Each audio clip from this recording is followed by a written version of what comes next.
நாம் இப்பொழுது ஜூபிஸ் சினாக்காக்கிலே நாம் நின்று கொண்டிருக்கிறோம். இது மகா பரிசுத்த ஸ்தலமாக கருதப்படுகிறது. இது பிரசங்க பீடமாக சொல்லப்படுகிறது.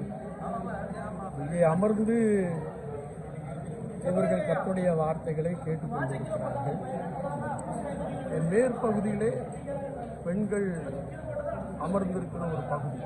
அவர்கள் கீழ்த்தளத்திலே அனுமதிக்கப்படுவதில்லை. எனவே இது ஒரு பாரம்பரிய சர்ச்சாக ஜூபிஸ் சினாக்காக காணப்படுகிறது.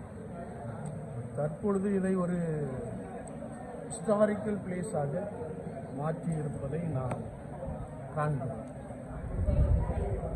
இந்த நாட்களிலே அநேக போதகர்கள் தூத்துக்குடி நாசரேத் டயசிஸிலிருந்து வந்திருப்பதை நாம் பார்க்கிறோம்.